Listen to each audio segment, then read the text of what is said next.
আলহামদুলিল্লাহ বললে কি হবে?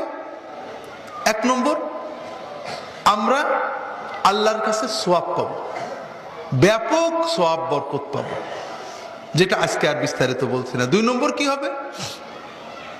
আল্লাহ কোরআন কারিমে বলেছেন, লা ইন শাকারতুম লাযীদান্নাকুম ওয়া লা ইন কাফারতুম ইন্না আযাবি লাশাদীদ। আল্লাহ বলেছেন, তোমরা যদি শুকর করো আমি তোমাদের বাড়িয়ে দেব, আবার বাড়িয়েই দেব, আর যদি নাশকরি করো আমার আযাব আসবে।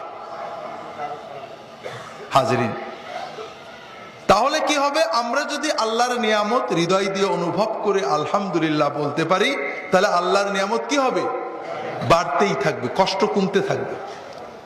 আমাদের বুঝতে হবে, মানুষ হিসেবে কষ্ট নেই এমন কেউ আছে নাকি দুনিয়াতে? দুনিয়ার প্রতিটি নিয়ামতে ভেজাল আছে ভাইরা। সবচেয়ে বড় নিয়ামত যে সবচেয়ে মজার জিনিস খাবেন, খাবার আগেও ভেজাল, পরেও ভেজাল আছে না? আগের ভেজাল কি? কষ্ট করে বাজার করো, রান্ধো, চোখ জ্বালা করো, কেনো, কাটো, আছে না? পরের ভেজাল কি? বাথরুমে দৌড়ো থাকে না? দুনিয়াতে এমন কোন নিয়ামত নেই যাতে ভেজাল নেই, কারণ ভেজালহীন নিয়ামত কোথায় আছে? আল্লাহর জান্নাতে আছে।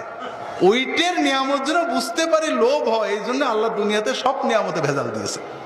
কষ্ট নেই কার? প্রত্যেকের কষ্ট আছে। আর ভিতরে দিয়ে মানুষ হিসেবে কষ্ট তো থাকবেই, ব্যথা থাকবে, বেদনা থাকবে, কষ্ট থাকবে, রোগ থাকবে না। আমার বয়স 40 হবে, 50 হবে, রোগ হবে না, ব্যারাম হবে না, এটাকে কথা হলো নাকি? হবে। কিন্তু আল্লাহ তো আমাকে অন্তত অনেকের চেয়ে ভালো রেখেছেন, আলহামদুলিল্লাহ।